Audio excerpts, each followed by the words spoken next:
Oi, meu nome é Ana Carolina Warrack, eu estudo no IFRJ de Nilópolis e hoje eu vou apresentar um trabalho de matemática que eu falo sobre a probabilidade aplicada na genética, um conceito da disciplina de biologia. Antes de eu aplicar a probabilidade na genética, eu vou explicar o que é, o que ela é. Então, quando eu realizo alguma experiência que tem um número finito de resultados, eu quero calcular esses resultados, onde todos eles têm a mesma chance de acontecer, eu chamo isso de probabilidade. É o estudo que calcula as chances de algo acontecer, a possibilidade de alguma coisa acontecer. Dentro da probabilidade tem alguns conceitos importantes. O primeiro é o ponto amostral, que é qualquer um dos resultados que eu posso calcular, qualquer um desses resultados. O espaço amostral é o conjunto de todos esses resultados, e o evento é qualquer subconjunto do espaço amostral. Assim não dá para entender muito, mas depois eu vou dar um exemplo que vai clarear. Eu também posso definir probabilidade como a razão entre o número de casos favoráveis, que é o evento, que é aquilo que eu quero, e o número de casos possíveis, que é o espaço amostral, ou seja, todos os resultados possíveis. Esse hashtag que eu coloquei é hashtag de cardinalidade ou quantidade, tá? É cardinalidade de número cardinal, contar, enfim. Agora eu vou falar o exemplo que vai ajudar a entender os conceitos. Na experiência de retirar uma carta de um baralho comum de 52 cartas, temos. Eu falo baralho comum porque eu posso ter um baralho de 52 cartas também, só que, por exemplo, com 2 damas de copas e uma dama de ouros. Não é um baralho comum, porque a probabilidade de eu retirar a dama de copas vai ser maior do que a dama de ouros, porque eu tenho 2. Então, eu digo um baralho comum que tem todas as cartas diferentes lá, o baralho certinho, que tem os 4 naipes, enfim. Então, essa carta que eu retiro do baralho vai ser o ponto amostral, né? Como eu falei, qualquer um dos resultados possíveis, no caso, esse resultado vai ser a carta. E o espaço amostral vai ser o conjunto de todas as cartas do baralho, as 52 cartas, né? Que são todos os resultados possíveis, então qualquer carta pode ser qualquer carta. Então vai ser o conjunto de todos os resultados. E, por exemplo, se eu quero retirar uma carta de dama, eu sei que eu tenho 4 damas. Dama de paus, dama de copas, dama de ouro e dama de espadas. Então, o evento dama vai ser o conjunto formado pelas damas de todos os naipes. Então, vai ser 4. Agora, para eu calcular a probabilidade desse evento dama, eu faço o evento pelo espaço amostral, né? O evento, que é aquilo que eu quero, que no caso são as damas, então é 4. E o espaço amostral, todos os resultados possíveis, todas as cartas do baralho, vai dar 52 cartas. Então, a probabilidade de eu retirar uma carta que seja dama é 1 sobre 13. Se vocês repararem, o espaço amostral sempre vai ser maior do que o evento. Porque como o evento é só aquilo que eu quero, e o espaço amostral é todos os resultados possíveis, ele sempre vai ser maior. Então, a probabilidade de alguma coisa acontecer sempre vai ser maior ou igual a 0, ou menor ou igual a 1. Eu também posso ter um evento impossível, que é aquele com 0% de chance de acontecer, que ele nunca vai acontecer. Tipo, se eu quiser obter a face 7 num dado convencional. O dado convencional, que só tem 6 faces, né? 1, 2, 3, 4, 5, 6. Para eu ter a face 7 vai ser impossível. Então, eu digo que é um evento com 0% de chance de acontecer. Agora, eu vou explicar um pouco sobre a regra da adição e a regra da multiplicação, que são os dois conceitos da probabilidade que são mais aplicados em genética. Para você poder calcular lá, você usa mais essas duas regras. A regra da adição, como diz o nome mesmo, é quando a gente soma as duas probabilidades de alguma coisa. Tipo, quando eu quero que alguma coisa ou outra aconteça. São eventos exclusivos, como esse exemplo aí, a probabilidade de obter 2 ou 5 num dado. Ou eu quero 2 ou eu quero 5, não vai ter como eu ter 2 e 5 ao mesmo tempo. Então, eu é um é outro, por isso que eu somo. Aí, a probabilidade de dar 2 é 1/6. porque eu só tenho uma face 2 para 6 faces do dado. E a probabilidade de dar 5 é a mesma coisa, eu só tenho uma face 5 para 6 faces do dado. Então, se eu quero a probabilidade de dar 2 ou 5, eu somo as duas probabilidades, que vai dar 1/3. Então, a probabilidade de dar 2 ou 5 é 1/3. Agora, a regra da multiplicação é quando eu multiplico os dois resultados. Só que quando isso acontece? Quando eu quero que as duas coisas aconteçam ao mesmo tempo. Eles são acontecimentos independentes, mas eu quero que eles aconteçam juntos. Como nesse exemplo, ó, se eu lanço 2 dados, qual vai ser a probabilidade desses dois darem 6? Os 2 dados, então vai acontecer ao mesmo tempo. As duas coisas têm que acontecer. Então, a probabilidade do primeiro dado dar 6 é 1/6. E a probabilidade do segundo dado dar 6 também é 1/6. Se eu quero a probabilidade dos dois dados darem 6 ao mesmo tempo, eu multiplico. Vai dar 1/36. Também tem um outro exemplo, se eu jogo um dado e uma moeda. Qual a probabilidade do dado dar 3 e da moeda dar cara? Então, as duas coisas acontecendo ao mesmo tempo. Se pro dado dar 3, é 1/6 a probabilidade. E para a moeda dar cara, é meio, porque ou é cara ou é coroa, então é meio.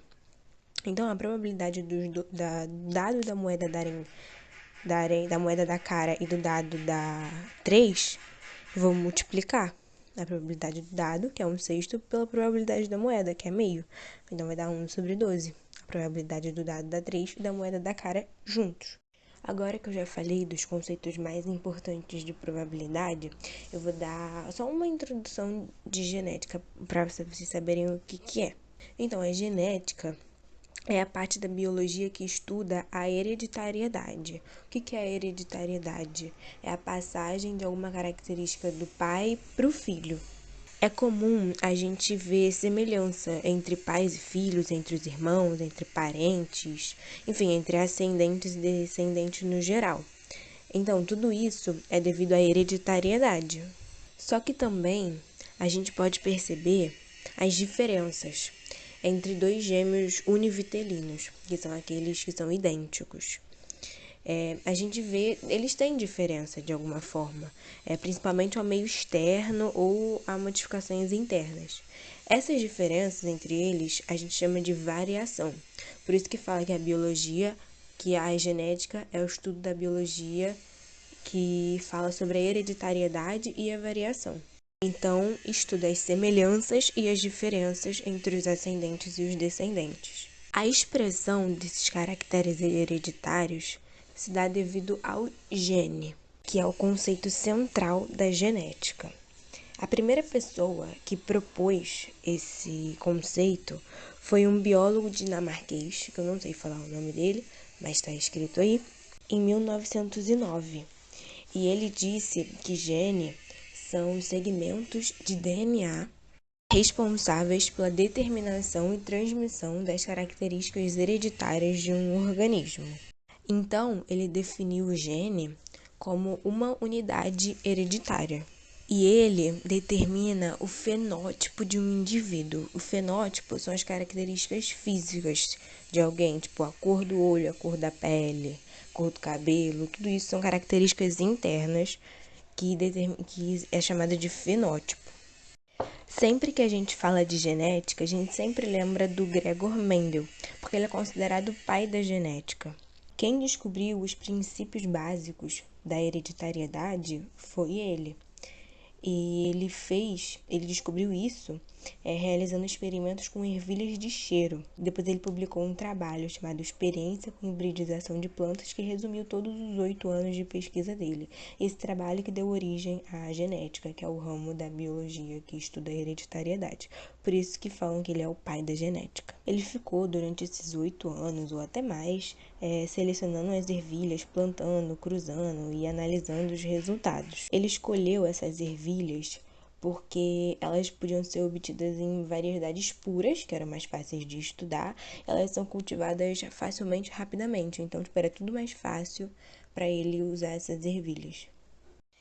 Então, nos seus estudos, ele concluiu que a ervilha que tinha cor amarela, ela tinha o gene dominante. Lembra que eu falei que gene era uma unidade hereditária? Então, é representada por uma letra. O gene pode ser representado por qualquer letra.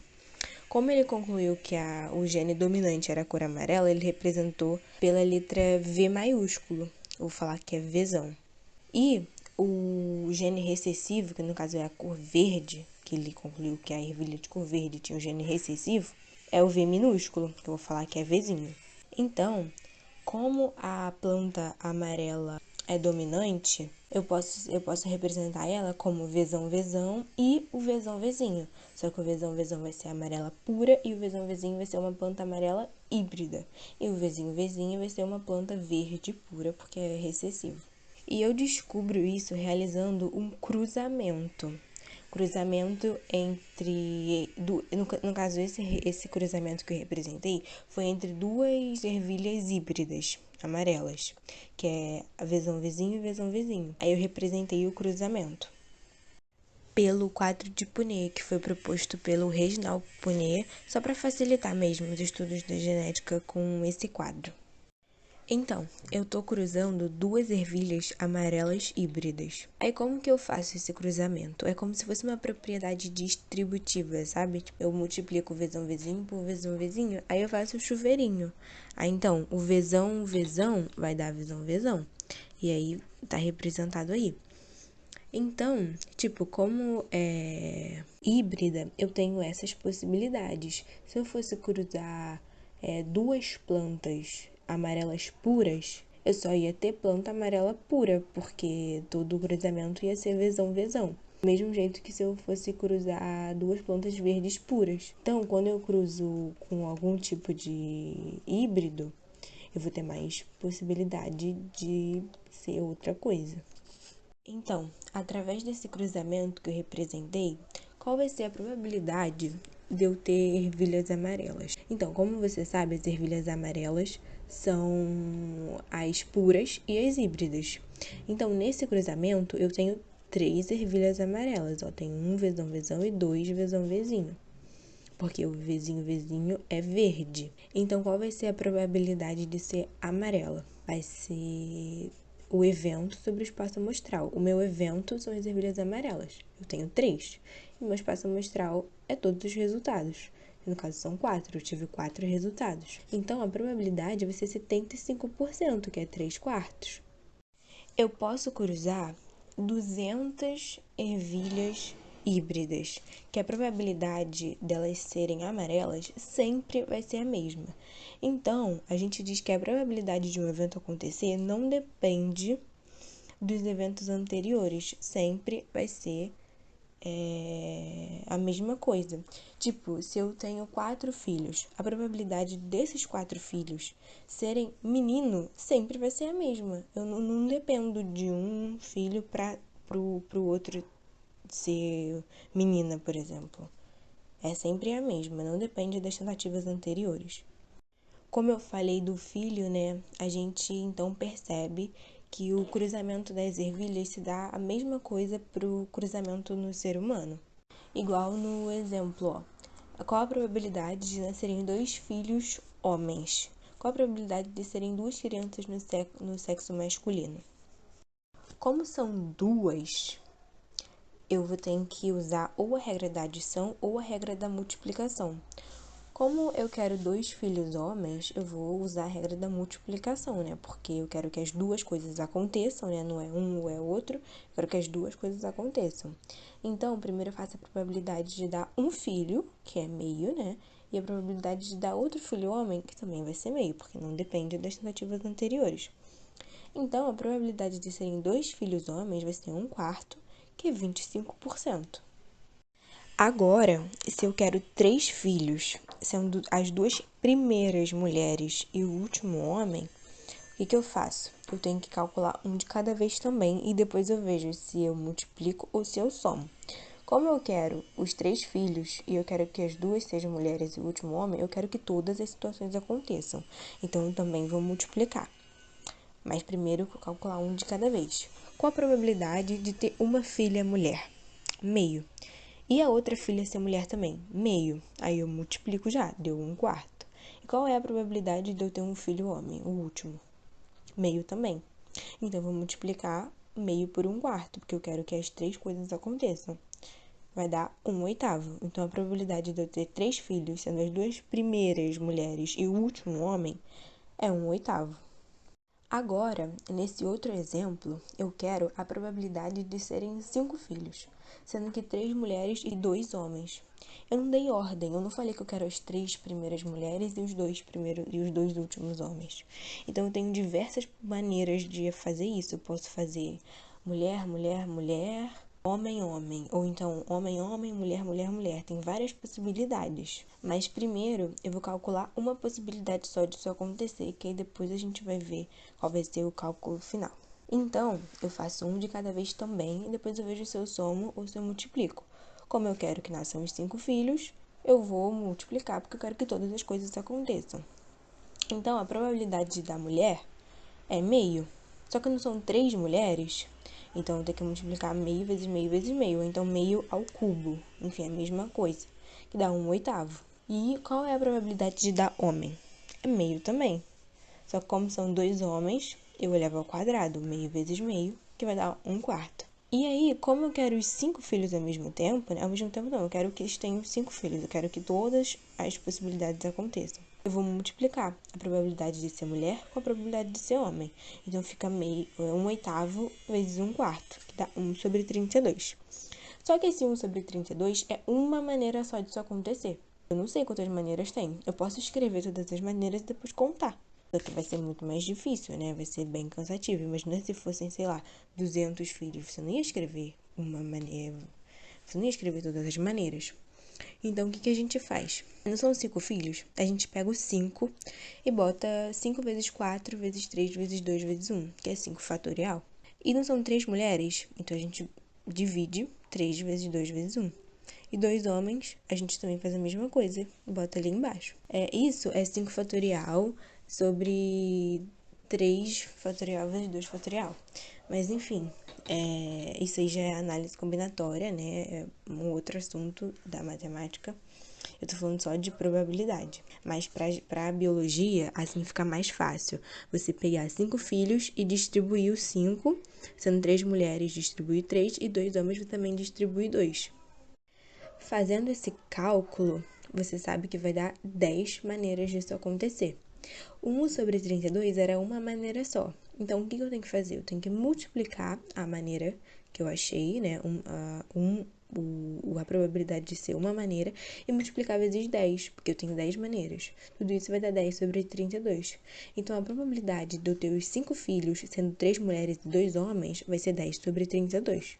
Esse último exemplo que eu vou dar é bem mais complexo. Sabendo que o albinismo é um gene recessivo e um casal que possui pigmentação teve um filho albino, qual a probabilidade de? Primeiro, a gente sabe que o albinismo é um gene recessivo, então ele vai ser representado pela letra minúscula. Então, eu vou falar que é o Azinho. E o casal que possui pigmentação teve um filho albino.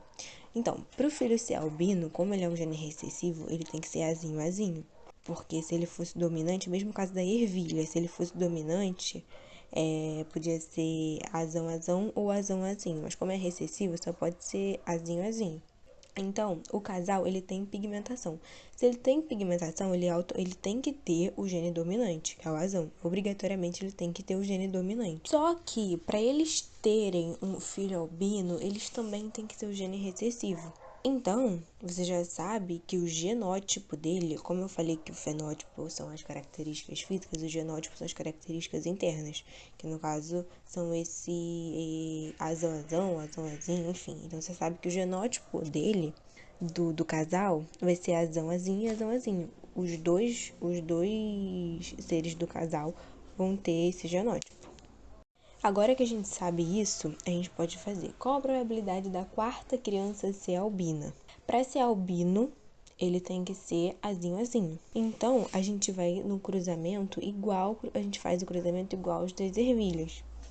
O azão, azinho pelo azão, azinho.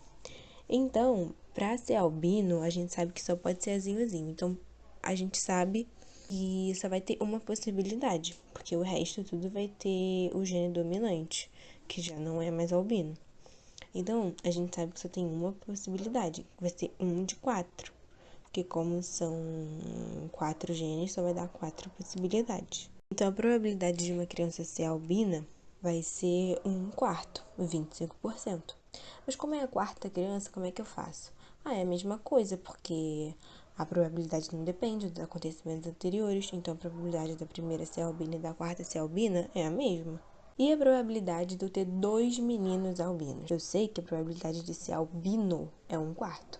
Só que eu não quero dois albinos, então eu faço o quê? 1/4 vezes 1/4. Eu quero que os dois aconteçam ao mesmo tempo, então é 1/4 vezes 1/4. Isso vai dar 1/16. Sendo que não são 2 meninos no sexo masculino, eu também tenho que fazer a probabilidade dele ser menino, que vai ser meio. Mas não são 2, então meio vezes meio vai dar 1/4. Eu não quero que ele seja albino e menino, 2. Então, como eu já calculei a possibilidade de ser 2 albinos e 2 meninos, 2 albinos deu 1/16 e 2 meninos deu 1/4, eu tenho que multiplicar esses dois também, porque eu quero que tenha 2 albinos e 2 meninos. Então vai dar 1/64. Agora, para eu saber a probabilidade de uma filha que já nasceu com pigmentação ser heterozigota, eu tenho que ver outro conceito de probabilidade, que é a probabilidade condicional. É quando eu tenho a probabilidade aplicada numa determinada condição. Por exemplo, no lançamento de um dado com 6 faces, né, um dado convencional, eu sei que eu joguei ele e caiu numa face par, as faces pares, 2, 4 e 6. Eu sei que caiu na face par. Então, a probabilidade de eu ter, sei lá, a face 4, por exemplo, dentro das faces pares, eu sei que caiu par. Mas eu quero saber qual a probabilidade de sair 4 depois que eu já sei que caiu na face par. Eu vou fazer 1/6. 1/6 seria se fosse todas as possibilidades. Como é só par, 2, 4 e 6, eu tenho 1/3. Então, a probabilidade de eu ter a face 4 dentro da condição sendo face par é 1/3. Na genética, é a mesma coisa. Eu aplico essa probabilidade condicional quando os indivíduos já nasceram. Igual nesse exemplo. A filha que já nasceu e ela tem pigmentação. Então, para ter pigmentação, ela tem que ter o gene dominante, que é o azão. Então, para ser pigmentação, ela tem que ser azão ou azão-azinho. No cruzamento entre 2 seres híbridos, a probabilidade de ter pigmentação é 3/4. Porque eu posso ter azão-azão ou azão-azinho 2 vezes, igual no cruzamento das ervilhas. Então, eu tenho 3 tipos de possibilidades com pigmentação dentro desse cruzamento. Só que eu quero a probabilidade dela ser heterozigoto. Hétero é diferente. Então, eu tenho que ter 2 genes diferentes. No caso, vai ser o azão-azinho. Se fosse azão-azão, ela seria homozigota.